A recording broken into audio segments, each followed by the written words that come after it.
जब मैं पुलिस चौकी पर जाती हूं, मुझसे पूछा जाता है, मैडम अपराध कहां घटी, किस जगह पर घटी।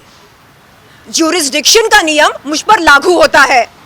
जब राखी सावंत और उनकी वकील फाल्गुनी ब्रह्मभट्ट ओशिवरा पुलिस चौकी जाते हैं और कहते हैं कि शर्लिन चोपड़ा ने राखी सावंत के खिलाफ कुछ अभद्र शब्द कहे या अश्लील शब्द कहे, तो क्या उनसे पुलिस अधिकारी ये नहीं पूछती है कि शर्लिन चोपड़ा ने ये शब्द किस जगह पर कहे? क्यों ये सवाल उनसे नहीं पूछा जाता है? क्या ज्यूरिसडिक्शन का नियम केवल शर्लिन चोपड़ा पर ही लागू होता है? ये नाइंसाफी क्यों? मैं निवेदन करती हूं हमारे उप मुख्यमंत्री देवेंद्र फडणवीस जी से, जिनके जो पुलिस प्रशासन को संभालते हैं।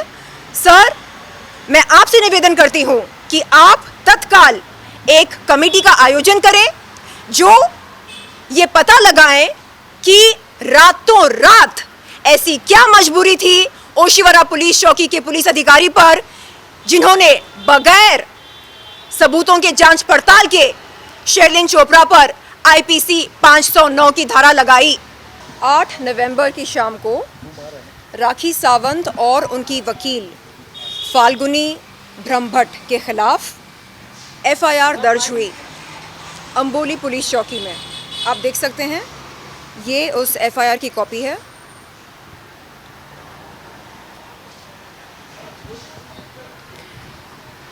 धाराएं देख सकते हैं आप। 354A, IPC 500, IPC 504, IPC 506, IPC 509, IT act 67A। आपको मैं बता दूं कि इन धाराओं में से कॉग्निजेबल कौन सी धाराएं हैं। आईपीसी 354A ये कॉग्निजेबल है, आईपीसी 509 ये कॉग्निजेबल है और आईटी एक्ट 67A ये भी कॉग्निजेबल है। इसका मतलब क्या है? इस धारा का मतलब क्या है? 354A, इसका मतलब ये उस अपराध पर लगता है जो यौन शोषण या सेक्सुअल हैरेसमेंट के साथ जुड़ा हो। आईपीसी 509 क्या है? एक्ट, वर्ड और gesture intended to outrage a woman's modesty. इसका मतलब वो अभद्र शब्द या हरकत जिसके चलते किसी महिला की इज्जत को उछाला जाए, ये कलम उस अपराध पर लगता है। आईटी एक्ट 67A क्या है? हमारा संविधान ये कहता है कि कोई भी इंसान किसी महिला या पुरुष के वस्त्रहीन चित्र, फोटोज या वीडियोस किसी भी पब्लिक प्लेटफॉर्म पर नहीं पेश कर सकता है, नहीं दर्शा सकता है, नहीं शोकेस कर सकता है। ये तमाम अपराध राखी सावंत और उनकी वकील ने किए हैं और इसलिए जी जी पुलिस ने कहा कि बहुत जल्द राखी सावंत और उनकी वकील फाल्गुनी ब्रह्मभट्ट को समन्स नोटिस भेजी जाएगी। आपको मैं बता दूं कि सबसे पहले मैंने राखी सावंत के खिलाफ जुहू पुलिस चौकी में शिकायत दर्ज की थी। आप ये देख सकते हैं और डेट भी देख सकते हैं, 3 नवंबर, जिस दिन उसने अपने जिम के बाहर खड़े होकर मेरे बारे में अश्लील अभद्र टिप्पणियां की थी। जुहू पुलिस चौकी ने क्या कहा? जुहू के एसआई सीनियर इंस्पेक्टर ने कहा कि क्योंकि अपराध जिस जगह पर घटी थी वो उनके ज्यूरिसडिक्शन में नहीं आता है, इसलिए मुझको एसआई ने कहा कि मैं उस पुलिस चौकी पर जाऊं जो वारदात की जगह के बहुत ही नज़दीक हो। वारदात की जगह क्या है? फिटनेस फर्स्ट, ये वो जिम है जिसके बाहर राखी सावंत ने मेरे बारे में अश्लील अभद्र टिप्पणियां की और मेरे वस्त्रहीन फोटोज और वीडियोस तमाम मीडिया वालों को बुला बुलाकर दिखाए। तो मैंने क्या किया, जुहू पुलिस चौकी से निकलकर मैं गई ओशिवरा पुलिस चौकी में। वहाँ पर उस समय एसआई मौजूद नहीं थे, तो मेरी बातचीत हुई रजनी मैम से, जो पीआई हैं, पुलिस इंस्पेक्टर। रजनी मैम ने मुझे समय दिया और मेरी शिकायत सुनी, और शिकायत में जो धाराओं का जिक्र हुआ है उन्होंने कहा कि वो धाराएं एकदम सही बैठती हैं, और वो मेरी शिकायत लेने ही वाली थी कि अचानक उन्हें एहसास हुआ कि fitness first gym Oshiwara jurisdiction में नहीं आता है। तो उन्होंने मुझसे कहा कि मैं अंबोली पुलिस चौकी पर आऊं।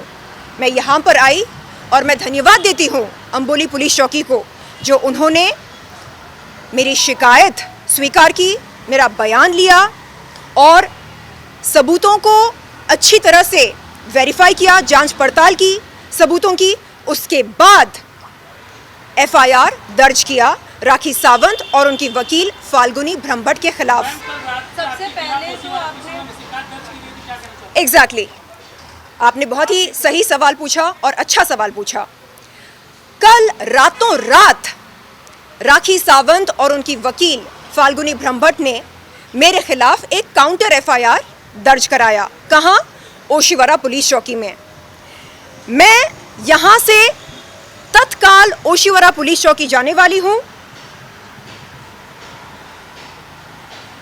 जब मैं वहाँ पर गई थी, आप देख सकते हैं, उन्होंने मेरी शिकायत की कॉपी स्वीकार की और कहा कि क्योंकि फिटनेस फर्स्ट जिम जहाँ पर अपराध घटी थी, वो जिम उनके जुरिस्डिक्शन में नहीं आता है, नहीं बैठता है, इसलिए उन्होंने मुझसे कहा कि मैं अंबोली पुलिस चौकी पर आऊं। तो ये देखिए, ओशिवरा पुलिस चौकी ने मुझको ये पत्र भेजा मेरे घर पर। इसमें लिखा है कि क्योंकि fitness first gym Oshiwara jurisdiction में नहीं बैठता है, नहीं आता है, इसलिए वो मेरी शिकायत की कॉग्निजेंस नहीं ले सकते हैं। ये वो पत्र है जिसमें ये लिखा है। मैम, आप क्या चाहती हैं? अब तत्काल मैं जाने वाली हूँ ओशिवरा पुलिस चौकी।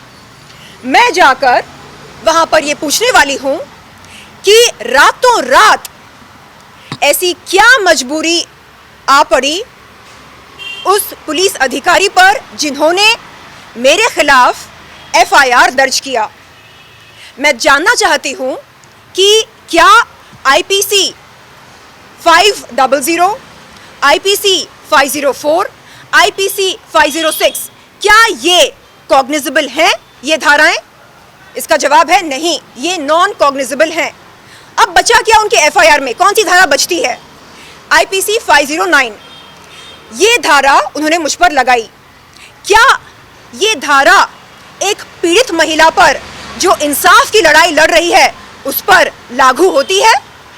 ऐसा क्या अभद्र मैंने कहा राखी सावंत के खिलाफ, जिसके चलते ओशिवरा के पुलिस अधिकारी ने बगैर सोचे समझे रातों रात मुझ पर यह धारा लगाई? मैं जानना चाहती हूं और मैं ये विनती करती हूं कि एक कमेटी का आयोजन किया जाए ताकि ये पता चले कि उस पुलिस अधिकारी पर ऐसी क्या मजबूरी थी जिसके वजह से रातों रात उन्होंने मुझ पर आईपीसी 509 की धारा लगाई। दूसरी बात यह है, जब मैं पुलिस चौकी पर जाती हूं, मुझसे पूछा जाता है, मैडम अपराध कहां घटी, किस जगह पर घटी? ज्यूरिस्डिक्शन का नियम मुझ पर लागू होता है। जब राखी सावंत और उनकी वकील फाल्गुनी ब्रह्मभट्ट ओशिवरा पुलिस चौकी जाते हैं और कहते हैं कि शर्लिन चोपड़ा ने राखी सावंत के खिलाफ कुछ अभद्र शब्द कहे या अश्लील शब्द कहे, तो क्या उनसे पुलिस अधिकारी ये नहीं पूछती है कि शर्लिन चोपड़ा ने ये शब्द किस जगह पर कहे? क्यों यह सवाल उनसे नहीं पूछा जाता है? क्या ज्यूरिसडिक्शन का नियम केवल शर्लिन चोपड़ा पर ही लागू होता है? ये नाइंसाफी क्यों? मैं निवेदन करती हूं हमारे उप मुख्यमंत्री देवेंद्र फडणवीस जी से, जिनके जो पुलिस प्रशासन को संभालते हैं।